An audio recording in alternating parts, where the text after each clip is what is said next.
참 부모님 말씀 행독을 하겠습니다. 이 말씀은 구원 섭리사의 원리관 말씀의 한 부분이 되겠습니다. 원래 참 사랑은 경험을 통해서 얻고 체유를 통해서 알게 되어 있습니다. 참 사랑은 말이나 글 혹은 일반 교육을 통해서 터득할 수 있는 것이 아닙니다. 생활을 통해서만 완전히 체득하는 것입니다. 하나님의 참 사랑을 전체적으로 체득할 때 비로소 창조 목적을 완성한 이상적인 인간이 되는 것입니다. 아주 식구 여러분, 한 주 동안 안녕하셨습니까? 예. 오늘 이 시간에는요, 제목을 창조 원리적인 삶이라는 제목을 한번 좀 정해보고, 이 말씀 중심으로 해서 말씀을 한번 나눠보고자 합니다. 그 전에 그동안에 부인회를 이끌어 가시면서 수고하셨던 우리 진우리코 권사님 정말 수고 많으셨고요. 뭐 지금도 계속 수고하시는 것 같습니다. 사실 부인회장이라는 타이틀만 내려놨지, 계속 수고를 많이 해주시는 것 같고, 그 다음에 새롭게 우리 강순일 권사님께서 금년도를 맞이하면서 부인회장으로 선출이 되셔서 또 우리들을 위해서 열심히 봉사활동 해주실 텐데, 빵이면 어떻고 뭐 라면이면 어떻습니까? 맛있게만 해주십시오. 네, 맛있게 먹겠습니다, 저는. 예. 네. 그리고 어제는 첨보 등재된 가정분들 2023년도 25년도에 첨보 등재가 된 가정들 첨보 등재식이 천원궁에서 있게 되었습니다. 그래서 우리 교회에서도 8가정이 이번에 첨보 등재식에 참석을 하고 또 귀한 시간을 가졌습니다. 식구님들 아마 사진으로도 이렇게 좀 접하셨을 텐데요. 우리 8가정 첨보 등재를 다시 한번 축하하는 의미로 축하의 박수 한번 좀 보내드릴까요? 네, 축하드립니다. 뭐 나중에 거하게 떡이라도 하나 쏘시죠, 좀. 예. 금년을 시작을 하면서 작년과는 다르게 좀 새롭게 시작을 하고 있는 내용들이 좀 몇 가지가 있습니다. 그 중에 하나가 이제 청년 대학생들을 중심으로 해서 원리 스터디를 시작을 하게 되었습니다. 그래서 지난주 토요일 저녁에도 원리 스터디를 처음 시작을 했고요. 어제 저녁에도 원리 스터디를 했습니다. 뭐 이렇게 참석한 인원은 아직은 많지는 않지만은 그래도 참석한 우리 청년 대학생들이 정말 열정을 갖고 원리에 대한 어떤 호기심이랄까 어떤 궁금한 내용들이 많이 있는 것 같습니다. 그래서 그런 내용들을 예전처럼 뭐 강사가 일방적으로 강의를 하고 듣는 것으로만 그치는 게 아니라 원리 강론책을 딱 펴고 혼독을 하고 그 다음에 10분 원리 강의안 많이 나와 있잖아요. 그 강의 영상을 보고 그 내용을 바탕으로 해서 각자 궁금한 내용이라든지 아니면은 그 원리 강론을 읽으면서 또 영상을 보면서 느꼈던 내용들, 깨달았던 내용들을 같이 좀 대화를 나누면서 이렇게 좀 스터디를 진행을 하고 있습니다. 그러다 보니까요, 2시간이 그냥 훌쩍 지나가더라고요. 예. 될 수 있으면 저는 말을 많이 안 하려고 합니다. 말을 많이 시킵니다. 참석한 사람들. 뭘 느꼈니? 궁금한 게 뭐가 있니? 그렇게 좀 대화 형식으로 이렇게 양방향으로 이렇게 대화를 서로 하면서 이렇게 주고받다 보니까 그거 자체가 좀 재미가 있는 것 같고요. 시간이 금방 지나가는 것을 많이 느꼈습니다. 첫 번째 공부할 때는 저녁 8시 했는데 끝나니까 한 10시 가까이 되더라고요. 집에 돌아가는 시간이 너무 늦는다고 어제는 좀 7시에 좀 했습니다. 근데 어제도 끝나니까 거의 9시 가까이 되고 그렇게 좀 시간이 진행이 되었습니다. 우리 뭐 청년 대학생들 뿐만 아니라 원리 공부를 내가 다시 한번 하고 싶다. 같이 동참하고 싶다라고 생각하고 계신 식구님들이 계시면 언제든지 토요일 저녁에 오시면 되겠습니다. 그래서 이번 주 말씀도 우리가 통일 원리를 공부를 하고 있기 때문에 원리를 중심한 내용으로 한번 말씀을 전해볼 필요성을 좀 느끼게 되었습니다. 아까 우리 최명자 권사님 참 효정간정 재밌게 잘 하시네요. 뭣도 모르고 저는 이거밖에 기억이 안 나는데 예. 그렇게 따라오신 길이 참 오래되었고 또 짧았지만은 어떻게 뜻의 인도가 되어서 이 신앙을 하게 되었는지를 알게 되어서 감사했습니다. 우리가 이게 뜻길에 접하면서도 이게 가정연합 신앙을 하면서 반드시 거쳐가는 과정 중에 하나가 이제 원리 말씀을 우리가 강의를 통해서든 말씀을 통해서든 접하게 되지 않겠습니까? 식구님들은 원리 말씀을 들을 때 어떤 부분에 가장 감명을 많이 받으셨나요? 예, 이렇게 침묵이 오래 지속되면 제가 또 질문하고 제가 답을 해야 됩니다.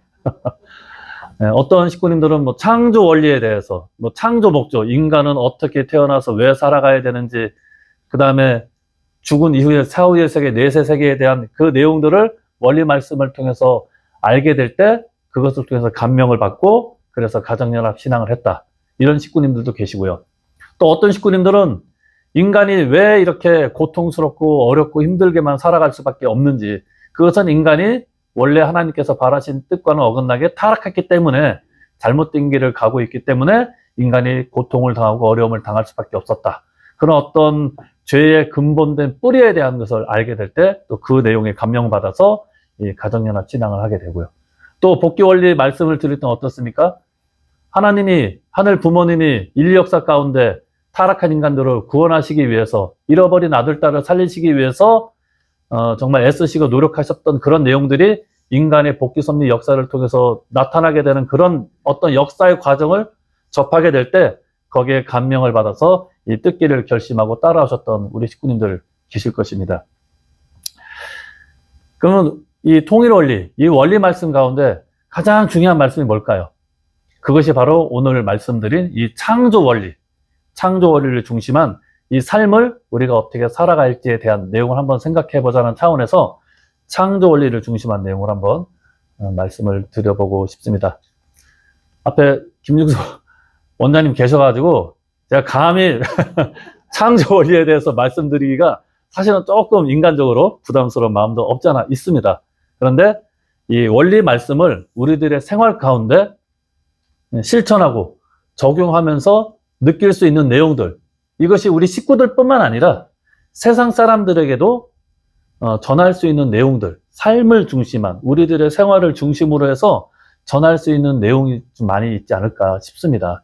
그래서 우리 식구님들께서도 전도 활동을 하신다든지 아니면 이제 주변 지인들에게 이 원리 말씀을 막상 전하려고 할 때 무슨 말씀을 어디서부터 어떻게 전해야 될지 좀 막연하실 때가 많이 있으시잖아요. 네, 그럴 때 이 우리들의 생활적인 관점에서 이 창조 원리를 접목을 해서 전할 수 있는 내용을 한번 제가 생각을 하고 몇 가지 핵심적인 내용을 같이 생각을 해봤으면 좋겠다는 마음으로 말씀을 좀 시작을 해보고자 합니다. 자, 식구님들께서는 원리 말씀을 들으시면서 인생의 목적이라든지 그 인생을 잘 살아가는 그 방법에 대한 그 내용을 원리 말씀을 통해서 많이 들으셨을 것입니다. 인간이 왜 태어났는지, 그리고 그 태어난 인간들은 어떻게 살아가야지 정말 가치 있고 의미 있는 삶을 살아가는지, 그리고 그렇게 살아갔던 우리 인간들이 생을 다하고 죽으면은 과연 어떻게 되는 것인지에 대한 인생의 어떤 근본 물음에 대한 이런 내용들에 대해서 우리는 원리 말씀을 통해서 다 들으셨을 것입니다. 어떻게 사는 것이 과연 잘 사는 인생일 것인가 생각을 해보게 될 때 원리에서는 이렇게 말을 하고 있죠. 존재하는 모든 것에는 원리가 적용이 된다. 예를 들어서 이제 자동차를 놓고 한번 생각을 해보겠습니다. 자동차에 운전법이 있죠. 운전하는 방법, 핸들을 오른쪽으로 틀면 오른쪽으로 가고 왼쪽으로 틀면 왼쪽으로 가고, 또 요새는 거의 대부분이 자동 변속기를 쓰는데 D를 놓으면 앞으로 가고 R로 놓으면 뒤로 가고, 그런 운전할 수 있는 이 방법은 언제 생겨나게 되었느냐? 그것은 이미 그 자동차를 만들기 전에 설계 단계에서부터 이 자동차를 운행하는 방법은 이미 정해졌다. 설계도대로 운전을 해야지만이 우리가 목적한 대로 안전하게 갈 수 있다. 이렇게 우리는 원리 말씀을 많이 들었습니다. 제가 청년대학생들 예배 말씀을 전하면서 이야기를 나누는 가운데서 재미있는 에피소드가 하나 있었는데, 우리 이찬희 장로님 막내딸 정인이 있죠? 면허 딴 지가 얼마 안 됐다고 합니다. 그래서 이제 서투르지만은 운전을 좀 몇 번 했대요. 근데 그 차가 경유차인데 잘못해서 휘발유를 넣을 뻔했대요. 만약에 경유차에 휘발유 넣으면 어떻게 되죠? 예, 고장납니다. 왜 그런가? 경유차는 경유만 넣고 운전할 수 있게끔 이미 설계가 되고 설계대로 만들어졌기 때문에 우리는 그 설계대로 또 만들어진 대로 경유를 넣어야 돼요. 근데 아직 서투르다 보니까 그 방법대로 따르지 않으면 자동차가 고장이 나고 그래서 더 많은 금액을 통해서 수리비를 우리가 감당할 수밖에 없잖아요. 그런 것과 마찬가지로 자동차만 예를 들어서도 모든 것은 이게 그것을 사용하는 사용법이 있다라는 것입니다. 물건이 다 그렇지 않습니까? 모든 물건에는 사용법이 있습니다. 근데 그 사용법도 언제 정해지느냐? 그 물건이 만들어지기 위해서 설계도를 만들 때부터 이미 그 물건을 어떻게 사용해야 되는지에 대한 방법도 이미 정해졌다는 것이죠. 옛날에 한국도 지금은 전기를 220V 쓰지만은 70년대, 80년대까지만 해도 전기를 110V를 썼었습니다. 제가 초등학교 때가 이게 110V 썼던 기억 저도 지금 생생하거든요. 일본 아직도 110V 쓰시죠. 미국도 그렇고. 근데 한국은 80년대에서 90년대에 넘어가는 그 전환기에 전기를 110에서 220V로 전압을 올리는 그런 사업을 해서 지금은 대한민국 모든 가정들이 220V를 쓰고 있습니다. 그런데 80년대 구매했던 전자기기들은 대부분 다 110V만 사용하게 돼 있었습니다. 근데 그 110V로 규정되어 있는 그 물건을 전자기기를 만약에 220V에 연결을 하게 되면 어떻게 될까요? 예. 진짜 펑 터지더라고요. 저는 어렸을 때 그 라디오를 이렇게 즐겨 들었던 기억이 나는데 그게 110하고 220 이렇게 스위치로 조정 가능하더라고요. 근데 제가 실수로 220V 이렇게 스위치를 올리고 연결했었어야 되는데 깜빡하고 110V 스위치가 켜진 상태에서 전원을 연결하니까 진짜 펑 터지더라고요. 한 번만 잘못 연결을 해도 그 전자기기는 다시는 쓸 수 없을 만큼 이제 고장을 나게 됩니다. 그러니까 사용법대로 설계대대로 우리가 사용하지 않았기 때문에 그 물건을 사용할 수 없게 된다는 것을 우리들은 생활 가운데서 많이 느끼게 됩니다. 그렇다면 인간은 사는 법이 없을까요? 사는 법이 있다면은 그 사는 법은 어떻게 살아가야지 정말 우리 인간이라면 누구나 꿈꾸는 정말 의미 있고 가치 있고 보람된 삶을 살 수 있을 것인가? 그것을 알려주는 것이 이 원리의 말씀, 특히 창조 원리의 말씀입니다. 우리는 결과적인 존재잖아요. 원인적인 존재는 아니죠. 내가 태어나고 싶어서 이렇게 태어났습니까? 저도 할 수만 있으면 눈이 좀 컸으면 좋겠어요. 근데 어렸을 땐 조금 컸는 것 같은데 점점 자라면서 세월의 무게를 이기지 못해가지고 제가 그래서 별명이 눈썹 4개입니다. 하나, 둘, 셋, 넷. 대학교 2학년 때 제 과 동기인데 저보다 나이가 한 살 많은 형님이 야, 너는 눈은 없고 눈썹만 4개야. 이러더라고요. 처음에 엄청 충격을 받았어요. 저 그런 얘기 처음 들어봤거든요. 태어나서. 근데 한편으로 생각해 보니까 아, 조형이라는 이 사람의 개성을 드러낼 수 있는 단어, 별명으로서 눈썹 4개만큼 좋은 별명이 없다. 생각을 바꿔 먹으니까요. 그때부터 제 별명 및 아이디는 다 눈썹 4개입니다. 혹시 SNS를 하시다가 아니면 인터넷을 하시다가 어디 뭐 기사의 댓글 가운데 눈썹 4개라고 혹시 이게 있으면 제가 한 건 줄 아십시오. 예. 근데 저도 할 수만 있으면 눈이 좀 컸으면 좋겠어요. 그렇죠. 예. 고칠 수 있는데 타고나기를 이렇게 타고난 거죠. 제가 이렇게 태어나고 싶어서 태어난 사람이 어디 있겠습니까?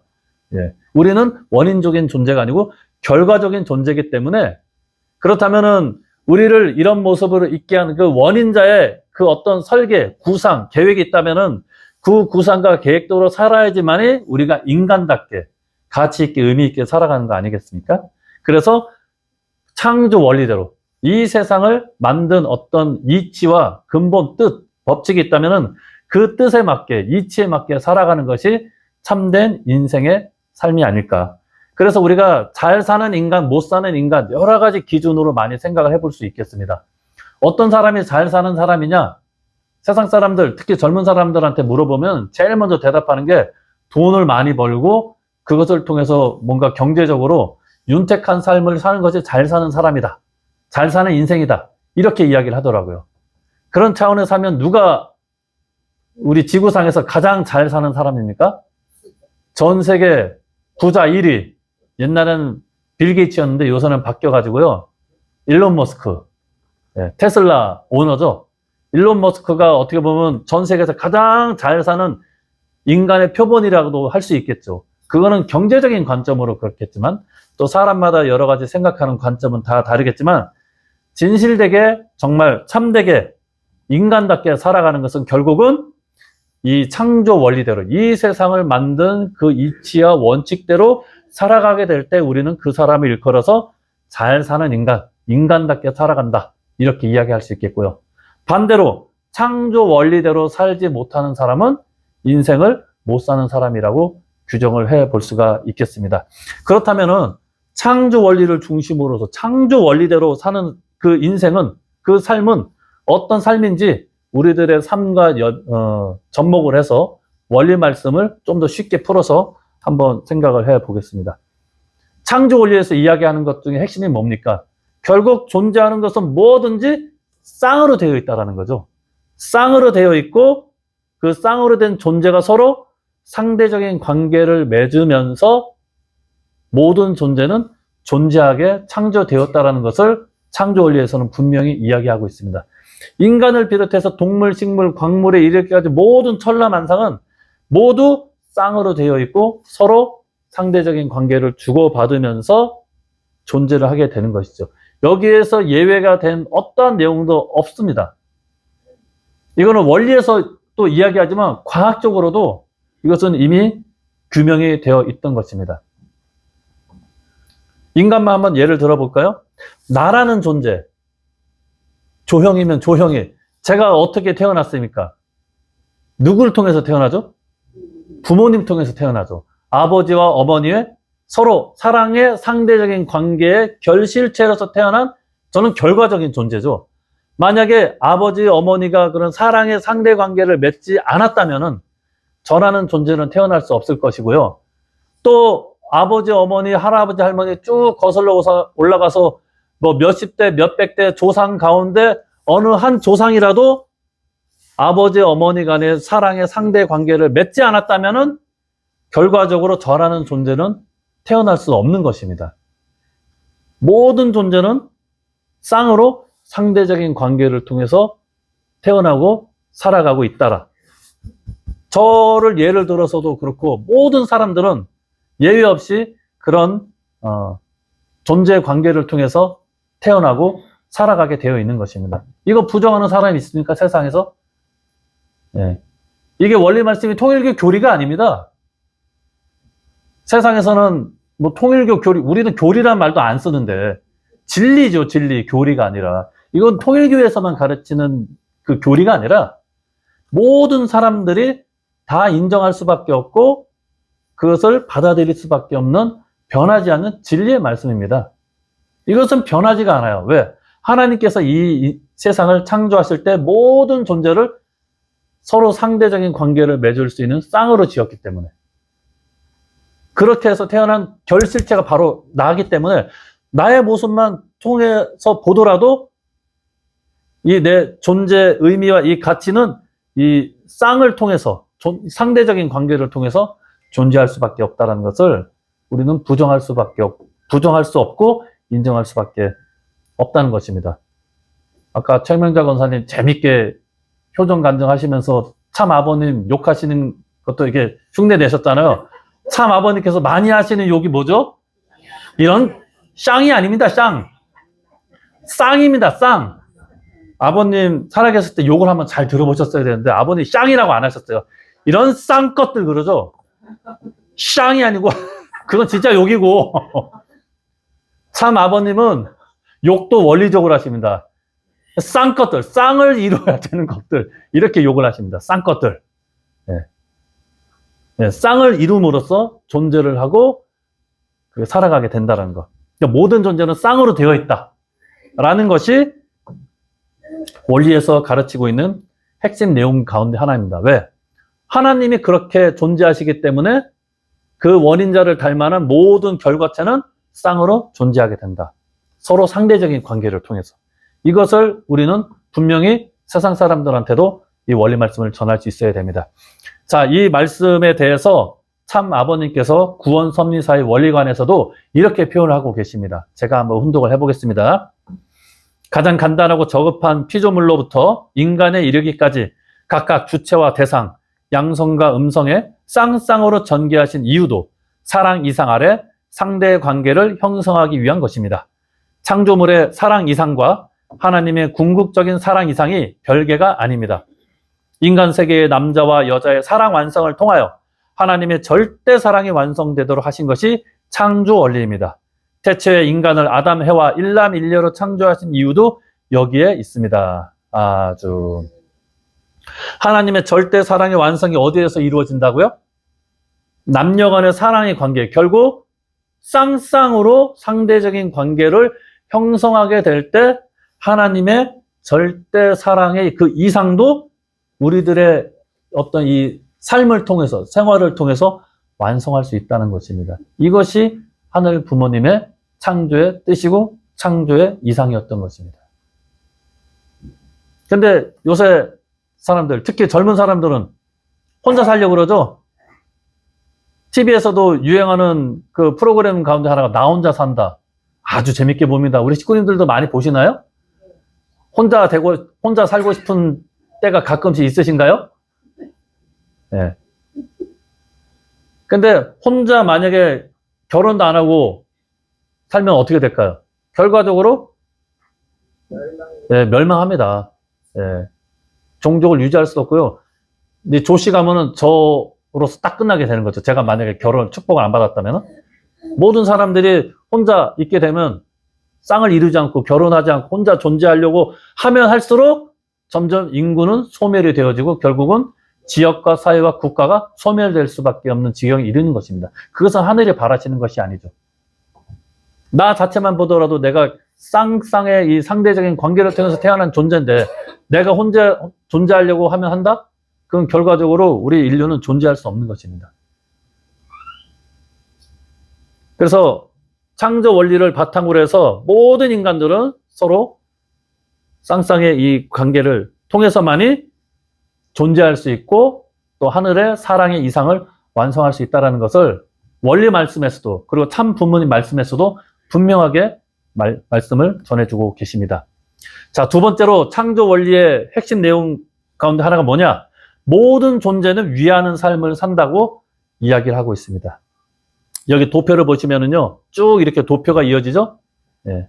어느 하나 끊임없이 하늘 부모님은 모든 만물을 창조하시고 모든 만물에 이제 관여를 하시고 가장 작은 이 단위인 소립자, 에너지부터 시작해서 소립자, 원자, 분자, 물질을 이루는 가장 작은 단위도 보다 큰 개체를 위해서 존재하고자 합니다. 그 물질은 우주를 위해서, 그리고 이 모든 삼라만상은 결국은 인간을 위해서 하늘 부모님께서 창조하셨다는 거 우리 성경 말씀을 통해서도 배웠고 창조 원리에서도 그렇게 가르치고 있는 것입니다. 이것과 관련해서도 참 부모님 말씀 혼독을 좀 해보겠습니다. 인간이 가야 할 생애도정 말씀 가운데 일부입니다. 우리 인체에 있는 여러 기관들도 사랑이란 한 목적을 중심으로 생겨났습니다. 눈은 보기 위해서 생겨났는데 어떤 것을 보기 위해서냐 하면 공동의 표제인 사랑을 찾기 위해서 생겨난 것입니다. 코도 냄새를 맡기 위해서 생겨났지만 냄새 중에서도 사랑 냄새를 맡기 위해서, 귀도 사랑의 소리를 듣기 위해 생겨났습니다. 우리가 듣는 소리 중에서 들어도 싫지 않고 좋은 소리는 사랑한다는 소리입니다. 이 말은 젊은이나 노인이나 마찬가지입니다.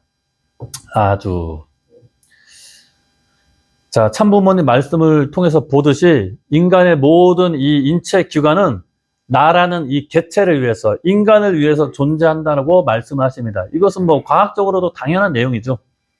만약에 우리 신체 기관 중에 어느 한 부분이라도 나라는 이 존재를 위해서 만약에 그 활동을 하지 않으면 어떻게 될까요? 예를 들어서 심장은 태어나면서 죽을 때까지 계속 뛰잖아요. 심장이 아이고 나 힘들어, 나 이제 좀 쉴래 하고 조금이라도 멈추면 어떻게 될까요? 그래서 그 사람 죽습니다. 예, 심장은 그 뛰는 걸 누굴 위해 뜁니까? 개체를 위해서, 심장 자체를 위해서도 또 뛰겠지만은 나라는 존재가 생존할 수 있고 생활할 수 있도록 심장은 끊임없이 뛰고 있습니다. 모든 우리 인체 기관은 다 나라는 개체가 존재하도록 하기 위해서 활동을 하는 것입니다.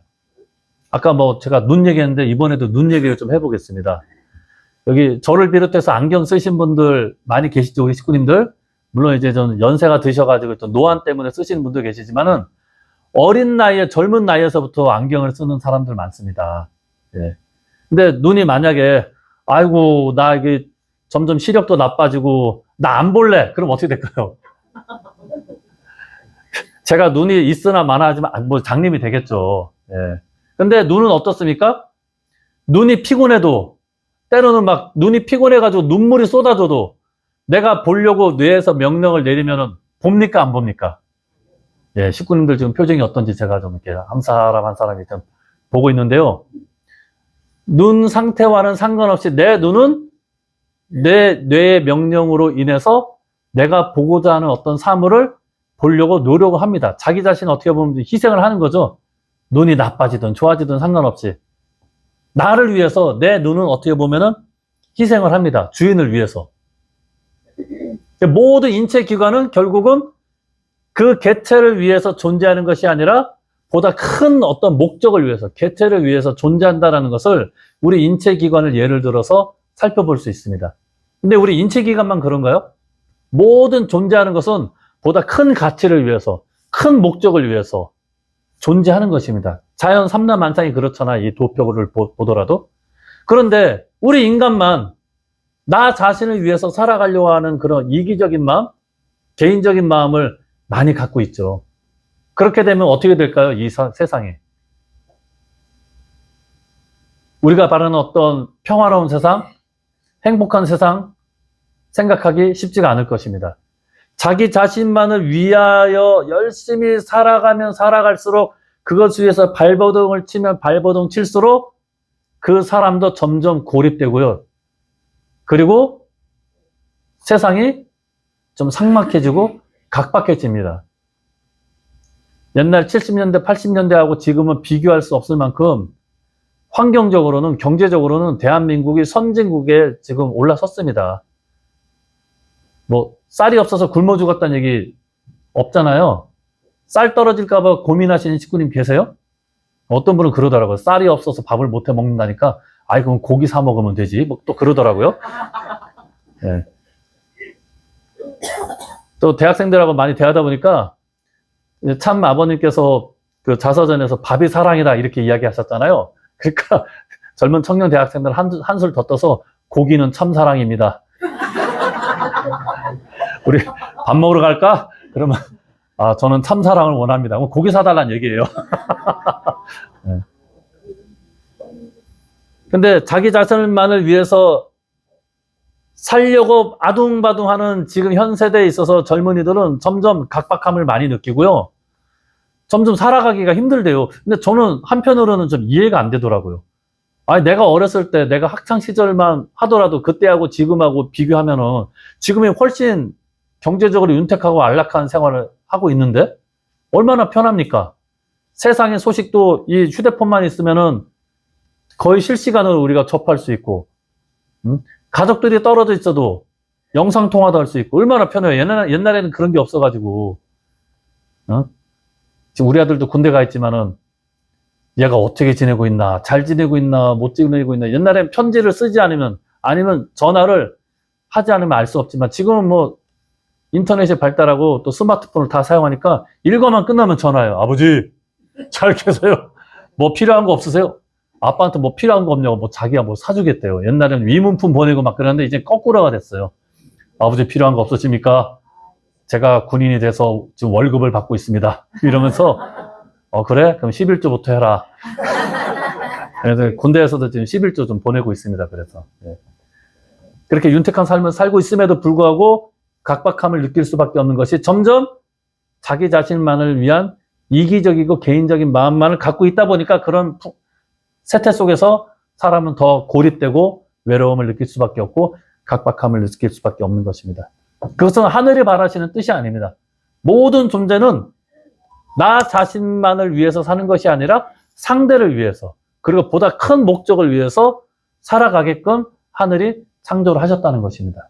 그것이 하늘의 뜻이고 우리 인간이 살아가야 될 창조 원리, 잘 사는 법이라는 것입니다. 그래서 처음에는 나보다는 다른 사람들을 위해서 희생과 봉사를 하면은 손해나는 느낌을 받죠. 근데 나중에는 결국은 어떤 형태로든지 간에 보상을 받습니다. 그게 어떤 경제적인 보상뿐만 아니라 내적으로는 인정을 받습니다. 자기 자신만을 위해서 전혀 팀워크를 발휘하지 않는 직장인이 있다고 한번 생각해 봅시다. 그런 직장인이 직장 내에서 환영받을까요? 요새는 개인 단위로 일하지 않고 팀을 꾸려서 일을 하잖아요. 어떤 프로젝트를 하나를 만들더라도. 근데 팀원이 자기 할 것만 하고 또 팀워크를 발휘하지 않고 이기적인 마음으로 자기 욕심만 채우려고 하면은 그 사람은 결국 팀워크를 깨기 때문에 퇴출 영순위가 됩니다. 사회생활을 하더라도 세상 사람들도 자기 자신만을 위하는 사람보다는 우리 전체를 위해서 또 상대방을 위해서 자기 자신을 조금 내려놓을 줄 알고 희생할 줄도 알고 봉사하는 사람을 더 원하고 좋아합니다. 각박한 세상에서도. 그게 하늘의 이치거든요. 창조 원리거든요. 그럼 우리가 성공할 수 있는 방법 간단합니다.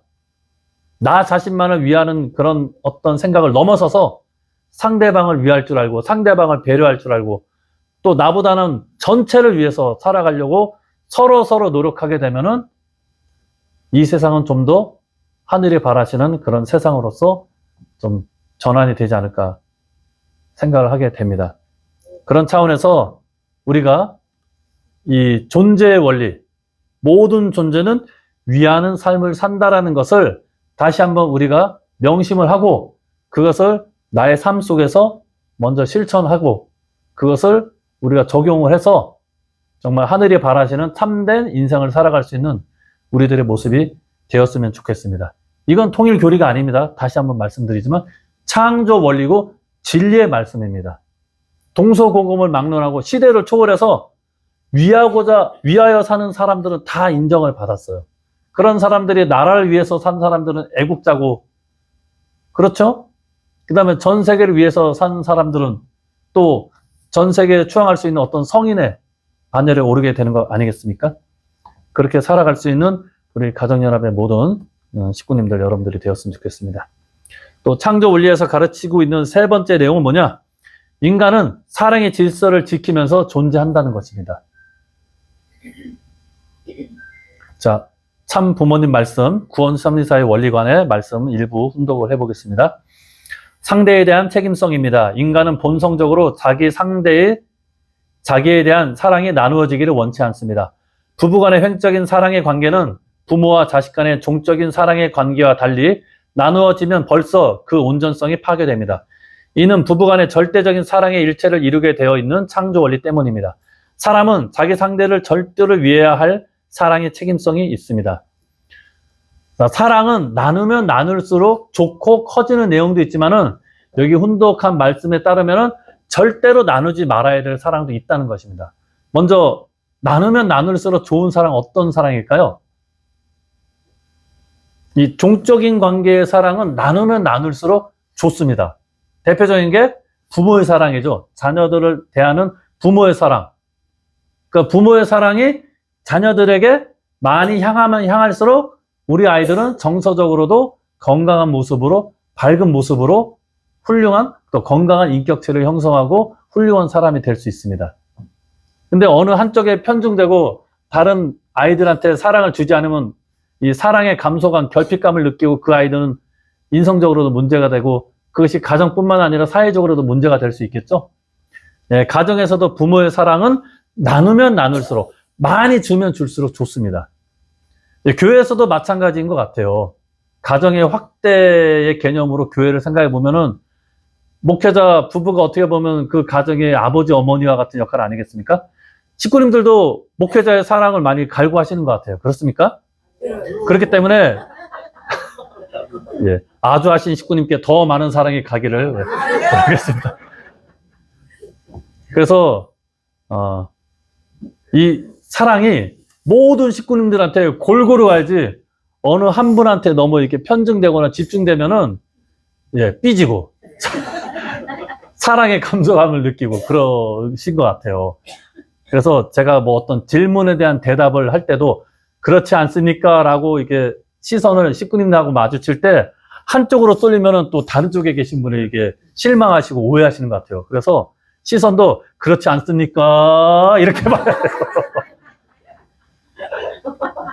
네, 시선을 하나를 이렇게 마주치더라도 골고루 좌에서 우로, 우에서 좌로 이렇게 마주쳐야지 너무 한쪽으로 보면은 목사님 저 식구님만 편애하시네 이렇게 오해하시는 것 같아요. 그러신가요? 네. 그렇지 않도록 제가 항상 시선은 이렇게 좌에서 우로, 우에서 좌로 이렇게 골고루 사랑을 많이 나누도록 이렇게 해서 노력을 해보겠습니다. 이 종적인 관계에서의 사랑의 이 내용은 많이 나누면 나눌수록 좋습니다. 부모의 자식을 향한 사랑도 그렇지만 반대로 부모를 향한 자식의 사랑도 어떻습니까? 많이 나누면 나눌수록 좋죠. 그러신가요? 예, 저희 집에 자녀가 4명인데 첫째만 저한테 사랑을 많이 주고 둘째, 셋째, 넷째는 관심 끄고 그러면 제 마음이 어떨까요?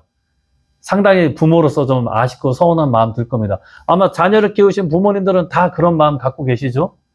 예. 그래서 자녀의 부모를 향한 그런 효도, 사랑도 나누면 나눌수록 더 좋고 커지고 관계성이 더 원활해지는 거 우리가 생활 속에서, 삶 속에서 많이 느끼게 되는 것입니다. 또 하나의 사랑을 우리가 종적인 관계를 생각해 보면 형제 자매의 관계도 우리가 종적인 관계로 좀 생각을 해볼 수가 있습니다. 형제 관계라는 것은 약간 수평의 개념, 횡적인 관계라고도 생각할 수 있잖아요. 예, 그런 부분도 적용하지만은 형제 자매라는 것이 뭡니까? 형님이 있으면 동생이 있고 누나가 있으면 언니가 있고 전후 관계죠. 전후 관계도 이 종적인 개념으로 포함한다면은 이 종적인 이 개념으로 우리가 포함을 시킬 수 있습니다. 전후 관계도 종적인 개념으로 우리가 확장해서 생각해 볼 수 있습니다. 따라서 형제 자매의 사랑도 많이 나누면 나눌수록 좋죠. 예. 그 사랑을 자기가 혼자만 독차지하고 형제 자매들한테 사랑을 나누지 않으면 어떻게 됩니까? 형제 자매 관계가 나빠지겠죠. 예. 저희 첫째가 4살 때인가요? 우리 둘째가 태어났을 때 첫째가 4살이었는데 첫째가 혼자만 있을 때는 아직 둘째가 태어나지 않았을 때는 엄마 아빠의 사랑을 온전히 자기가 다 받으니까 그 사랑에 충만한 삶을 살았겠죠. 얼마나 이게 밝고 명랑한 삶을 살았는지. 근데 둘째가 딱 태어나니까 얘가 벌써 태도가 달라지더라고요. 아마 이게 자녀들 키우신 우리 식구님들은 많이 경험하실 텐데 그렇게 둘째를 미워하더라고요. 세상에 원수가 그런 원수가 없어요. 그렇게 해맑고 그렇게 순수한 아기가 왜 이렇게 둘째가 태어났는데 태어난 순간부터 핍박을 하더라고요. 태어났을 때 같이 있었거든요. 태어나서 엄마 품에 딱 안겼는데 첫 번째 말이 이놈아 딱 이러더라고요. 그러면서 동생을 얼마나 미워하고 핍박하던지. 예. 부모로서 안타까운데 그것도 어떻게 보면 자연스러운 현상이죠. 자기가 혼자 독차지한 사랑을 이제는 나눠야 되니까 그게 이제 싫은 거예요. 첫째 입장에서는. 그러니까 둘째는 맨날 당하고 사는 거예요. 형한테 얻어맞고 맨날 욕 먹고. 그런데 첫째가 이제 초등학생이 되고 둘째는 이제 아직 유치원 안 다녔을 무렵에 제가 춘천에서 이제 공직 생활을 할 때였습니다. 근데 이제 외갓집이 청주에 있으니까 쉬는 날 이용해서 외갓집에 잠깐 이렇게 놀러 왔다가 이제 첫째는 또 다음날 학교를 가야 되니까 초등학교를 가야 되니까 첫째만 이제 차에 태우고 춘천으로 향하고 둘째 도윤이는 아직 뭐 학교도 안 가고 유치원도 안 다녔을 때였으니까 잠깐 외갓댁에 더 맡겼습니다. 그러니까 첫째가 갑자기 차를 타고 하는데 그렇게 서글프게 울더라고요. 막 이렇게 울더라고요. 그래서 아니 도경아 너 왜 울어? 그러니까 도윤이가 둘째가 보고 싶어서요. 이거 울더라고요. 예. 처음에는 엄마 아빠의 사랑을 뺏은 존재로 인식했는데 어느 순간에 나와 같이 엄마 아빠의 사랑을 나누는 또 다른 나와 같은 이 존재라는 것을 그 어린 마음에도 깨닫고 느꼈던 것 같아요. 고운 정만 미운 정이 아니고 무슨 정도 정이라고요? 미운 정이 많이 들었던 모양입니다. 그렇게 동생을 미워하고 그러더니만은 막상 떨어지고 헤어지니까 동생이 보고 싶어가지고 서글프게 우는데 그렇다고 학교를 안 갈 수는 없고 좀 부모 입장에서 난감한 마음도 있었지만은 한편으로는 흐뭇한 마음도 있었습니다. 아, 얘가 이제 한 단계 더 성장을 하는구나. 부모의 사랑만 느낀 게 아니라 형제 자매의 사랑, 형제의 사랑도 이제는 느끼는 그런 때가 됐구나 라는 것을 자녀를 키우면서 느꼈습니다. 그 첫째가요, 벌써 이제 대학생이 돼서 좀 군 생활을 하고 막내가 이제 초등학교 2학년 올라가는데 나이가 12살 띠동갑이다 보니까 우리 큰애가 그렇게 막내를 보고 싶어 하더라고요. 예, 그래서 얼마 전에 몸이 아파가지고 이제 병원에 입원했을 때 막내를 보면서 막 제식 훈련 시키더라고요. 차라리 열중시부터 해가지고 앉아 일어서 많이 시키고 그렇게 동생을 많이 이뻐하고 그러더라고요. 어떻게 보면은 나이 차이가 많이 나니까 형 동생 관계이기도 하지만은 안고 있는 모습을 보니까 꼭 아버지처럼 이렇게 안고 있을 때도 있더라고요. 꼭 아버지처럼. 예. 그렇게 사랑을 주고받으면서 사랑을 많이 나누고자 하는 그런 형제 자매의 사랑도 나누면 나눌수록 더 그 사랑이 커지고 좋아집니다. 하지만 절대로 나눠서는 안 될 사랑은 뭐냐? 횡적인 관계에서의 사랑은 나누면 안 된다는 거죠. 부부의 사랑은 그래서 부부만 공유해야지 나누면 큰일 납니다. 그게 나누면 뭐가 돼요? 네, 불륜이 되는 거죠. 그건 개인만 문제가 되는 게 아니라 가정이 완전히 그냥 풍비박산이 나는 것입니다. 예, 그렇기 때문에 인간은 사랑의 질서, 종적인 사랑은 많이 나누면 나눌수록 좋지만은 부부간의 이 횡적인 사랑은 부부만이 지키는 이 질서를 통해서 인간은 존재를 하게 된다라는 것을 원리에서는 분명히 가르쳐주고 계십니다. 성경에서도 이와 같은 표현을 하고 있습니다. 창세기 1장 27절에 이와 같은 구절이 있죠. 하나님이 자기 형상, 곧 하나님의 형상대로 사람을 창조하시되 남자와 여자를 창조하시고 이렇게 말씀하고 계십니다. 자, 여기서 이 성경 구절에서 남자와 여자를 창조하시고 라고 했지 남자들과 여자들을 창조하시고 이렇게 돼 있습니까? 안 돼 있죠. 단수입니까? 복수입니까? 단수죠. 그러니까 남녀 간의 사랑은 1대1의 관계지 1대 다수가 아니라는 것도 성경을 통해서 우리가 확실히 알 수 있는 것입니다. 성경은 진리를 가르쳐주는 교과서잖아요. 분명하게 부부간의 남녀 간의 이 사랑의 관계는 나누면 안 되고 1대1의 관계로만 존속을 해야 된다. 성경에서도 가르치고 있고 원리에서도 참 부모님께서 분명히 알려주고 계십니다. 근데 이 세상이 지금 혼탁한 이유는 사랑의 질서가 무너졌기 때문 아니겠습니까?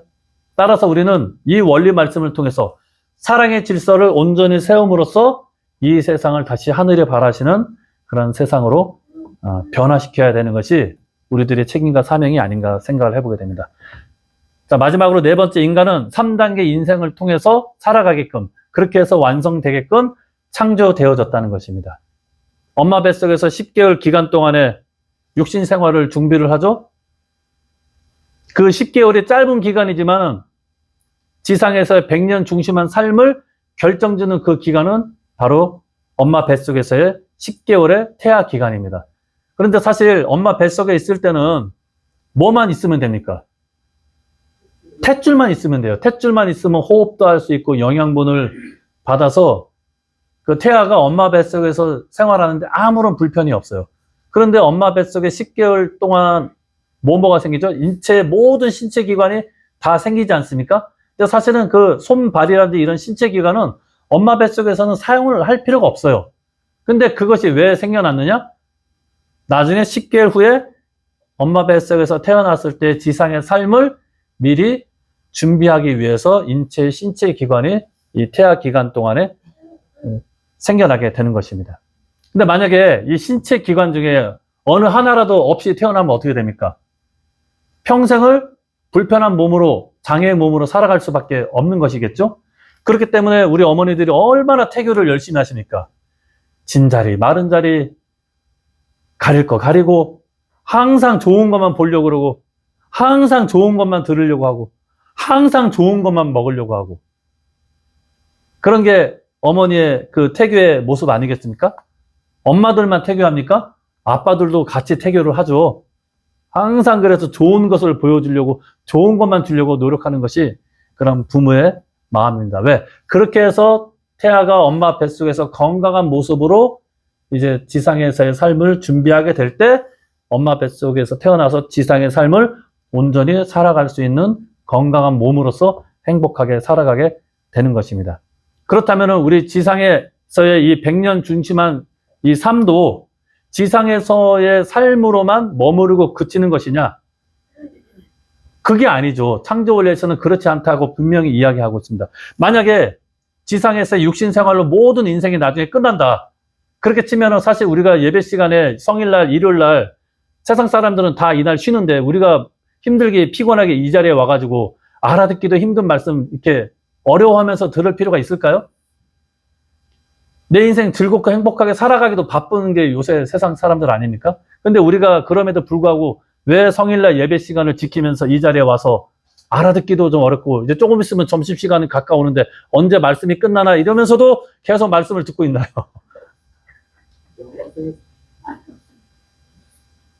지상에서의 생활이 끝이 아니고 이 지상에서의 생활도 보다 영원한 세계에서의 영원한 삶을 준비하기 위한 기간이기 때문에 어떻게 보면 식구님들은 이 시간, 이 자리에 그 영원한 삶을, 영원한 세상에서의 삶을 준비하기 위한 모습이라고 할 수가 있겠습니다. 그래서 엄마 뱃속에서만 우리가 태교를 하면서 좋은 것 보고, 좋은 거 듣고, 좋은 것만 먹으려고 노력하는 게 아니라 육신 생활을 통해서도 우리는 항상 좋은 것만 보려고 그러고요. 좋은 것만 들으려고 그러고 좋은 말만 하셔야 됩니다. 근데 제가 뭐 우스갯소리도 농담으로 식구님들 예배 말씀 끝나고 뒤돌아서 점심 먹으러 가면서 싹 잊어버리신다고 말씀. 뭐 들으셨어요? 물으시면 글쎄요. 좋은 말씀은 들은 것 같은데 식사하면서 까먹으시더라고. 그리고 식사하시면서 꼭 싸우시는 분들이 계셔. 우리 교회 얘기하는 게 아닙니다. 다른 교회 예를 보면은 꼭 싸우시는 분이 있어. 아이고, 목사님 은혜 받았습니다. 라고 악수하시는 분들이 꼭 예배 끝나고 식사하시면서 싸우고 이렇게 큰 소리 치고 하시더라고요. 네. 태교를 하듯이 그게 일주일 내내 어렵다면은 일요일만이라도 우리가 좋은 것만 생각하고 좋은 말만 서로 주고받으면서 은혜를 서로 나누는 모습이 되면 어떨까? 이런 생각을 해보게 됩니다. 이것이 나에게 있어서 영원한 세상에서의 영원한 나의 모습을 결정하는 이 준비 기간이라고 생각하게 될 때 우리가 함부로 행동할 수 없고 함부로 생각해서도 안 되고 함부로 말을 하면 안 되겠죠. 우리 원장님께서도 그래서 뭐 할 말이 있으면 뭐 하라고요? 기도. 내가 하고자 하는 그 말이 하늘이 바라시는 언어인지 다시 한번 생각하는 차원에서 기도하라는 말씀하십니다. 뭔가 이게 좀 안 좋은 말이 나갈 것 같으면 일단 기도하십시오. 어머니 하면서. 그래서 좋은 표현만 하면서 정말 이 일요일만이라도 우리가 성일이잖아요. 거룩한 날. 거룩한 모습으로서 하늘이 인지할 수 있는 성전의 모습을 갖추는 우리 식구님들이 되었으면 좋겠습니다. 신앙하는 사람들은 이런 얘기하면 자연스럽게 받아들입니다. 우리 식구들은. 세상 사람들도요. 이런 논리로 이야기를 하면은 인생을 어느 정도 살아가신 분들은 다 공감을 하십니다. 신앙하지 않는 사람들이 많이 하는 질문 가운데 영계가 어딨어? 있으면 보여줘봐. 증명해봐. 이런 질문들 많이 하잖아요. 그렇게 질문을 받을 때 식구님들은 뭐라고 답을 하십니까? 아니 뭐라고 답을 하시면 좋을까요? 또 어렵죠. 오죽하면 참 아버님께서도 뭐라고요? 죽어봐! 죽어보면 안다고! 이러면서 죽으란 말씀하세요. 뭐 진짜로 죽으라는 건 아니겠지만 그 정도로 이 어떻게 보면 보이지 않는 세상을 우리가 채우라고 경험한다는 것은 쉬운 경지만은 아닌 것 같습니다. 근데 보이지 않는다고 그것이 존재하지 않는다고 우리가 단정할 수 있나요? 예를 한번 들어볼까요? 우리 사람 마음 있죠? 마음 보셨습니까? 어떤 모양의, 어떤 색깔에, 어떤 냄새가 있고, 그럼 사람은 마음은 다 있다고 공감하지만은 그 마음이 어떤 형태로 있는지 증명하는 사람은 한 사람도 없습니다. 그리고 한국 사람들 좋아하는 것 중에 하나가 사랑. 한국 드라마 90% 스토리는 사랑이 없이는 스토리가 전개가 안 됩니다. 그렇게 사랑을 좋아해요. 사랑 없으면 또 살 수가 없고. 근데 사랑, 그러니까 우리가 오히려 역질문을 하는 거예요. 보이지 않는다고, 그것이 존재하지 않는다고 단정 지으면 안 된다. 당신 사랑해봤냐? 사랑이 어딨냐? 사랑이 어떻게 생겼느냐? 있다면은 그 냄새는, 색깔은 물어보면 답을 못해요, 그 사람들. 하지만 사랑이 있다는 것을 알죠. 왜? 느끼니까. 마찬가지로 영계도 우리가 느낄 수만 있으면 그 영계가 없다고 우리가 부정할 수는 없는 것입니다. 참 부모님께서는요, 보이지 않는 것이 더 가치가 있다는 말씀을 주십니다. 보이지 않는다고 없다고 우리가 단정할 수 없다는 거예요.